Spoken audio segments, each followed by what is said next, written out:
Assalamualaikum warahmatullahi wabarakatuh.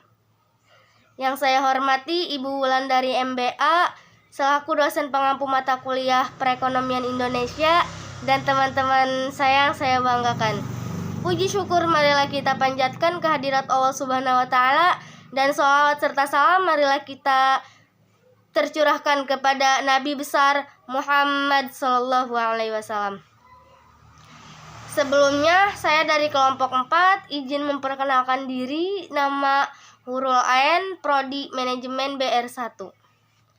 Baik, di sini saya akan sedikit memaparkan materi tentang permasalahan kemiskinan dan kesenjangan pendapatan. Langsung saja kita bahas tentang materi ini. Selanjutnya kita lihat slide.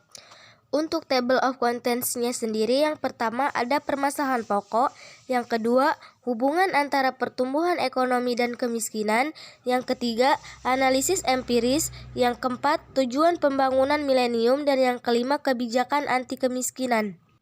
Selanjutnya untuk materi yang pertama itu ada permasalahan pokok. Permasalahan pokok, ketimpangan yang besar dalam distribusi pendapatan yang dimaksud dengan kesenjangan ekonomi dan tingkat kemiskinan merupakan dua masalah besar di NSB, tidak terkecuali di Indonesia. Dikatakan besar karena jika dua masalah ini berlarut-larut atau dibiarkan semakin parah, pada akhirnya akan menimbulkan konsekuensi politik dan sosial yang sangat serius.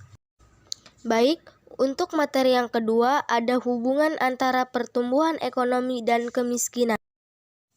Hubungan antara pertumbuhan ekonomi dan kemiskinan. Dasar teori dari korelasi antara pertumbuhan pendapatan per kapita dan tingkat kemiskinan tidak berbeda dengan kasus pertumbuhan ekonomi dengan ketimpangan dalam distribusi pendapatan. Pada awal dari proses pembangunan, tingkat kemiskinan cenderung meningkat, dan pada awal saat mendekati tahap akhir pembangunan, jumlah orang miskin berangsur-angsur berkurang.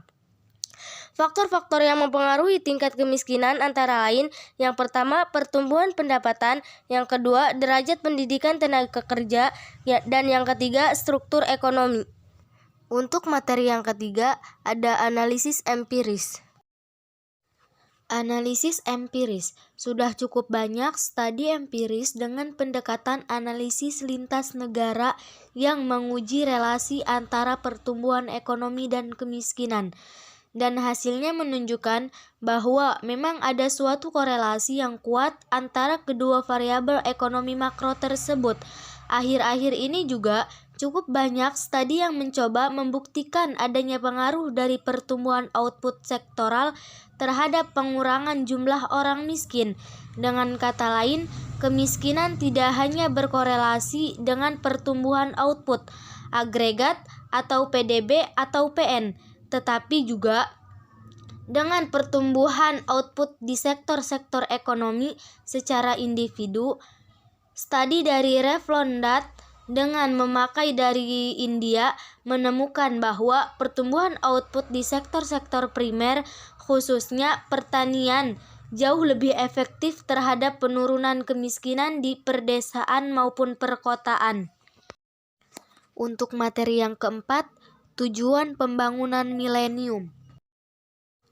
Tujuan pembangunan milenium. Millennium Development Goals adalah deklarasi milenium hasil kesepakatan kepala negara dan perwakilan dari 189 negara Perserikatan Bangsa-Bangsa PBB yang mulai dijalankan pada September 2000. Deklarasi ini menghasilkan 8 butir tujuan untuk dicapai pada tahun 2015, yaitu menyejahterakan rakyat dan pembangunan masyarakat. Target ini merupakan tantangan utama dalam pembangunan di seluruh dunia yang terurai dalam Deklarasi Milenium. Deklarasi Milenium PBB yang ditandatangani pada September 2000, yang pertama, menanggulangi kemiskinan dan kelaparan, yang kedua, mencapai pendidikan dasar untuk semua, yang ketiga, mendorong kesetaraan gender dan pemberdayaan perempuan, yang keempat, menurunkan angka kematian anak, yang kelima, memerangi AIDS, malaria, dan penyakit menular lainnya, Yang keenam, memastikan kelestarian lingkungan hidup. Dan yang ketujuh, mengembangkan kemitraan global untuk pembangunan. Untuk materi yang kelima, kebijakan anti kemiskinan. Kebijakan anti kemiskinan. Intervensi pemerintah dalam jangka pendek yang dapat dilakukan dalam memerangi kemiskinan adalah: yang pertama, pembangunan sektor pertanian, usaha kecil dan ekonomi pedesaan. Yang kedua, manajemen lingkungan dan sumber daya alam. Yang ketiga, pembangunan transportasi, komunikasi, energi dan keuangan, peningkatan keikutsertaan masyarakat sepenuhnya dalam pembangunan, dan proteksi sosial, termasuk pembangunan sistem jaminan sosial. Intervensi pemerintah dalam jangka menengah dan jangka panjang untuk memerangi kemiskinan adalah: yang pertama, pembangunan penguatan sektor swasta. Yang kedua, kerjasama regional. Yang ketiga, manajemen pengeluaran pemerintah APBN dan administrasi. Yang keempat, desentralisasi. Yang kelima, pendidikan dan kesehatan. Yang keenam, penyediaan air bersih dan pembangunan perkotaan. Dan yang ketujuh, pembagian tanah yang merata. Untuk solusinya, mengatasi kemiskinan dan kesenjangan pendapatan, memperhatikan sektor UMKM menurut Puspayoga. Kesalahan itu terletak pada belum diperhatikannya upaya pemberdayaan terhadap para pelaku UMKM di tanah air. Selama ini, UKM belum tersentuh upaya pemberdayaan dengan optimal. Katanya, ia berpendapat pertumbuhan ekonomi yang tinggi tidak akan ada artinya jika pemerataan pendapatan tidak terdistribusi dengan baik. Dengan kata lain, bahwa kesejahteraan hanya dirasakan oleh segelintir kalangan saja. Oleh karena itu, pihaknya mendorong semua pihak untuk turut serta dalam upaya pemberdayaan dan pengembangan para pelaku UMKM di tanah air melalui berbagai cara.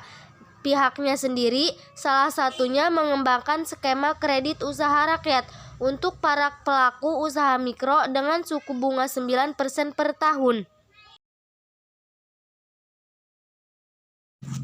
Untuk kesimpulannya, dari masalah kemiskinan di atas, kita bisa menyimpulkan bahwa kemiskinan dapat diatasi dengan cara menambah lapangan pekerjaan, meningkatkan akses masyarakat miskin terhadap pelayanan dasar, memberikan pelatihan wirausaha kepada masyarakat, dan memberi bantuan kepada masyarakat miskin. Kesenjangan ekonomi adalah terjadinya ketimpangan dalam distribusi pendapatan antara kelompok masyarakat berpenghasilan tinggi dan kelompok masyarakat berpenghasilan rendah. Kesenjangan dapat diatasi dengan cara mengutamakan pendidikan, menciptakan lapangan pekerjaan, dan meminimaliskan kemiskinan, meminimaliskan KKN, dan memberantas korupsi dalam upaya meningkatkan kesejahteraan serta meningkatkan sistem keadilan di Indonesia dan melakukan pengawasan ketat kepada mafia hukum. Mungkin itu saja yang bisa saya paparkan materinya. Kurang dan lebihnya saya mohon maaf. Wabillahi taufiq wal hidayah. Wassalamualaikum warahmatullahi wabarakatuh.